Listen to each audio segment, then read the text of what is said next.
happen, but you feel change. You talk to anyone on the street, they're not stagnating. So in conclusion, I just want to say a few more words. Since that time, Gorbachev's speech at the United Nations on December 7, 1988, has again shaken the world. You know, we would need another conference like this one for a week to cover that in depth. I assume that you've all read it. It is a course in itself. The headline in the New York Times, which mirrored this, was Gorbachev, the problems of mankind's survival to preserve the vitality of civilization. That was the headline that I read.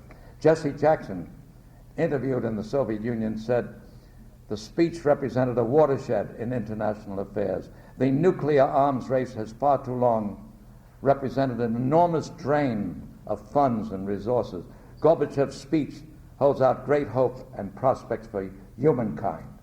It is an appeal for creating a new world based upon the principle of universal survival, end quote. He refers specifically to Gorbachev's statement that, and I quote this, "It is obvious that the use of threat, of force, no longer can or must be an investment of foreign policy." I'm going to give you my perspective, okay? My view, my long view. In just 14 months, now you think about that. 14 months is nothing in the history of this world. 14 months up to this Sunday, including your paper that has an article about Soviets, trading with Soviets in the Des Moines newspaper. Look at the ripple effect of the astonishing movement toward peace in a rapidly shrinking world. In 14 months, new news headlines that show once more the United Nations in leadership. Hot spots that are being diffused or in the process of being diffused. And I'm going to give you a couple of them. Headline, USSR and China meet in May to normalize ties. Another one, Vietnam pulling out troops in Cambodia by 1990. Talks with China proceed. North Korea making peace overtures to South Korea, first time in 22 years. Another one, South Africa meeting with Angola, Cuba, with the U.S. and USSR present, finally agreed to independence in Namibia by June 1989. Another one, USSR pulls out of Afghanistan as promised, urges U.S., Pakistan to join in ceasefire under UN supervision. Headline, 9-year-old war of Iran and Iraq comes to an end with UN as mediator. And that's not all. In South and Central America, headlines, 5 Central American states review Arias' plan, agree to ceasefire in 90 days with rebel groups, Contras, must leave Honduras base. Another headline, Farabundo Marti Liberation Front offers plan to end war in El Salvador to participate in elections. Duarte refusal to talk negated by 12 Salvadoran political parties meeting with rebels in Mexico. Joint proposal calling for urgent meeting of government with rebels to negotiate peace proposals. You want to see something? I brought this as a gift.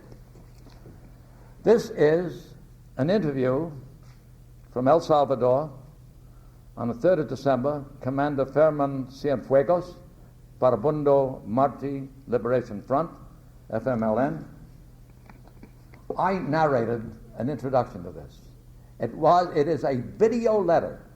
I'm telling you the new tactics that are happening now in the third world. It's a video letter, an interview with a reporter from the Christian Science Monitor that was put together quickly, brought up to the United States, edited by a young guy who works for Walt Disney, called me up and said, listen, how do you feel about El Salvador? I said, I'd like to see that war ended. I'd like to see those people stop killing each other. I'd like to see us get the hell out. I said, good. He said, would you introduce this film that I have? It's a videotape letter, and then I read the material in it, and then I didn't see it, but I read the translation. It is a fantastic offer directly to Bush, directly to the leadership of the Republican Party, directly to the leadership of the Democratic Party, not to the people that would sympathize, but to the ones that they feel are closest to Bush, the ones closest to the Senate committees on foreign relations, and they were to be delivered personally by a sister, Pat Cromer, Society of Jesuits, and 2 other people, to bring them individually in Washington to contacts that had already been made with senators and congressmen and people near Bush. And it could only go to them. They were insistent that it would go to no one except the senators and congressmen themselves.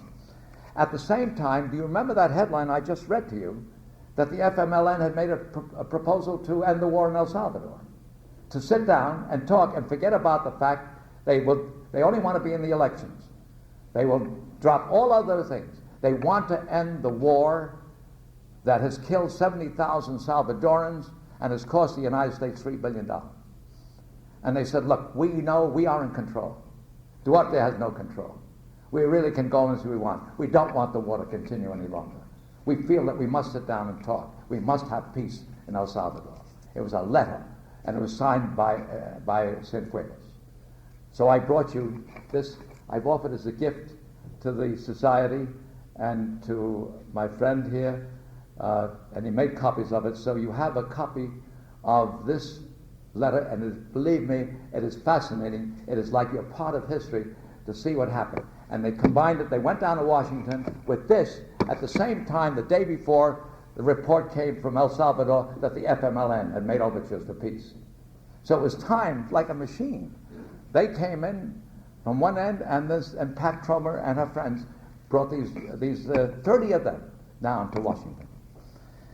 So this is for you, it's a gift from me. The LA Times had a headline, Gorbachev's shadow clouds U.S. Secretary of State James Baker's tour. Baker asks how NATO can regain initiative in East-West affairs when Gorbachev appears to have seized the agenda. That's a quote. In the same article from the right-wing RAND Corporation, my question, says RAND spokesman Alexander Alexeyevich, and this is a quote, is whether NATO will exist 5 years from now. If there is no Soviet threat, what do we need NATO for? And George Arbatov, a key Kremlin figure, answered, our secret weapon is to deprive you of an enemy. On every front, we see long strides towards peace. Even Israel is getting pressure from all over to negotiate with the PLO in Paris, Tokyo, and Jerusalem. Shevardnadze negotiating with Moshe Aarons, Israeli foreign minister, for the first time in 20 years. And then 3 hours later with Arafat of the PLO. Shevardnadze called for an international conference under Security Council auspices and the UN to initiate the preparation for such conferences. It would include a ban on all chemical and nuclear weapons in the region and on-site inspection of Arab and Israeli military installments. Arafat is in, Duarte is going out, Pinochet of Chile is out, Stresa of Paraguay, the dictator of all dictators, he is out. But what must go out, in my opinion, next, and will go out, is this abomination of apartheid in South Africa. That has to go.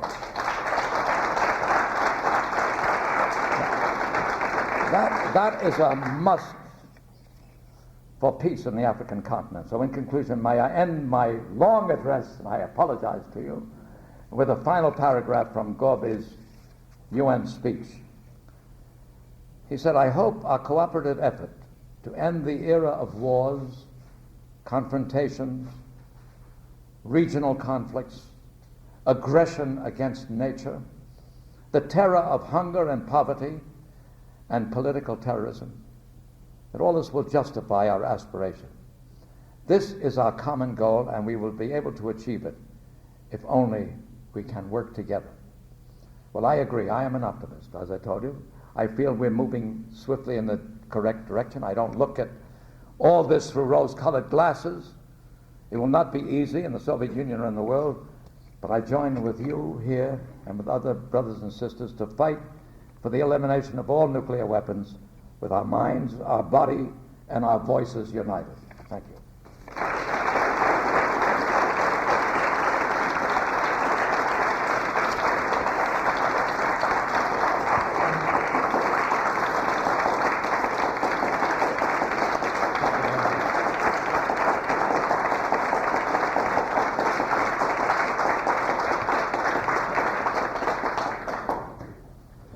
Mr. Randolph would be happy to answer some questions if there are any.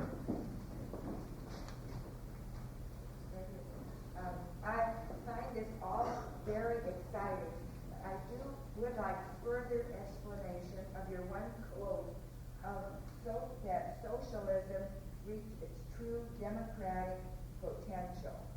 So does that mean, it does mean there thinking of becoming democratic?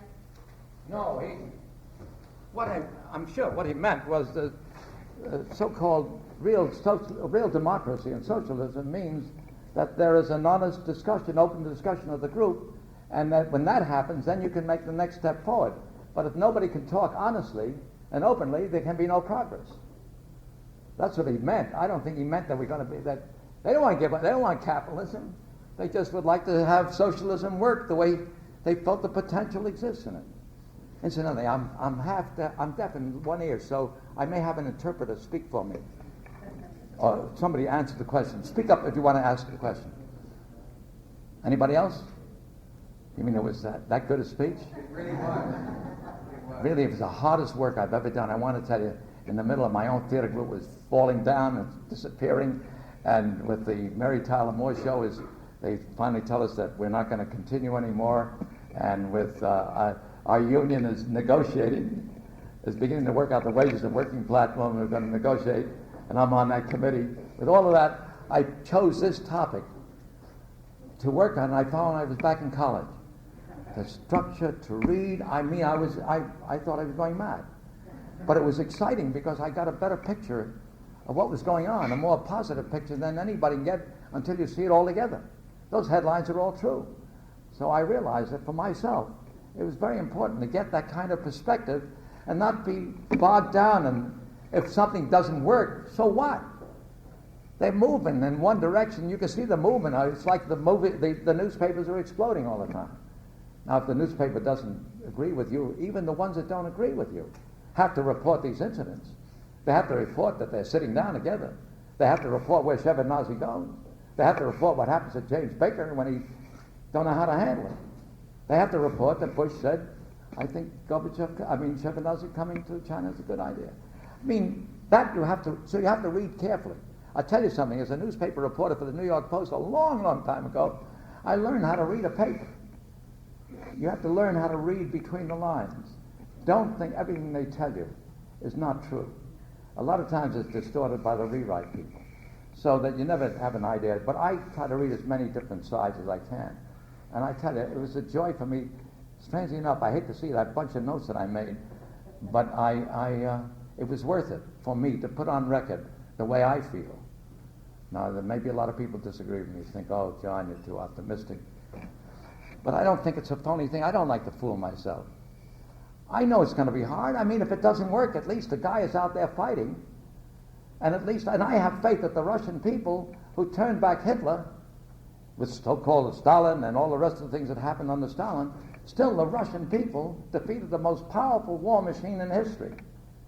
They did it, so they can do it again. If they have to make their changes, eventually they will make those changes. It'll be better for them. I wish we would open up the doors in trade so they can have food and they can have trade and they can deal with International Harvest in Iowa and buy food from the Iowa farms and work together with Iowa because they have a brother-sister relationship.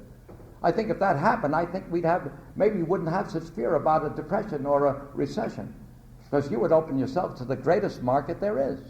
Strangely enough, the Federal Republic of Germany deals and makes $5 billion in trade with the Soviet Union. I mean, France deals with them. England deals with them. How come we, schmucks that we are stopping our factories from working and our people from earning a living in a decent way, not in $3.04 an hour minimum wage, you know? Yeah. Last Monday night on War, Peace, and the Nuclear Age, they showed the Soviet production of, I think it was missiles of October. Was that the same play that you were in that they're not doing in the Soviet Union? Well, listen, I didn't write the script, but I feel the same. I feel that if you look carefully, you will begin to get what I'm talking about. You just read that paper, Ken. I would get the Moscow News if I were you. I haven't gotten it yet, but I would read that Soviet Life. You cannot believe it. It's the best copy I've ever read. It was given to me. I read it on a plane. I showed it to some businessman next to me. He thought it was terrific. He said, how do you get that? Who publishes it? Don't forget the people next to you maybe are eager and anxious to know as much as you do, and maybe more. How do you quiet fears of those people who will latch onto that quote, our secret weapon is to deprive you of an enemy, and say, aha, that's what they're trying to do, because it's not a guard down in the problem. I think it was a rather, I thought it was a good quote. I think the guy was saying, Yeah, but you raise a straw man, we are the straw man. Now we're deprived. We are showing you by our attitude that we really carry out what we believe. We leave Afghanistan on February 5th, we're out. We stopped nuclear testing for 18 months when you didn't, but we did it. We are showing you by our actions that you don't have an enemy in us. We have the same problems you have. We've been spending too much money on weapons instead of on people. We are ruining our own economy because we are using everything in the wrong direction. And I think that by saying that, saying, look, we're removing our offensive weapons. You know, with 500,000 troops and 5,000 tanks that are being moved back, that was why I felt so wonderful in Berlin to know that while I was talking, like we're talking right now, and right outside, about a couple of 100 miles away, they were dismantling the weapons. Now, that's only little weapons. They're only 350-mile range. So our schmucks, Baker, they said, why don't you have a weapon 280 miles? It won't come under the rules. I mean, there's that kind of thinking that I'm sure Gorbachev knows that. Sometimes he says, I thought some of this is a little lopsided. I didn't give you all the quotes that I read. It's kind of lopsided, isn't it? That we are making all these concessions. It's unilateral. But do you think that something should come back in return instead of more suspicion and more telling us things? He's not a man who is not realistic. But I don't think that statement, that isn't like Khrushchev saying, we'll bury you. You know, that was a phrase that was why Gorbachev speaks in English. I mean, in Russian, because he does not want a phrase to be misunderstood, you see.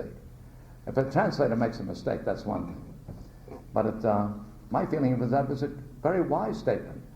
Kind of put in a nutshell something that this guy Cohen said, didn't he? He said, took him away in Moscow, and there is Reagan with a little child in his arms, and Gorbachev is saying, say hello to Grandpa, and that kind of stuff. What can you do? They're not evil people anymore. They're human beings. I think that's taking the steam out of their sails, is what I think. That's what it means. That's my opinion. Well, I want to thank you. I never thought I'd have an audience like this in Iowa, and it's terrific. You're wonderful. Thank you.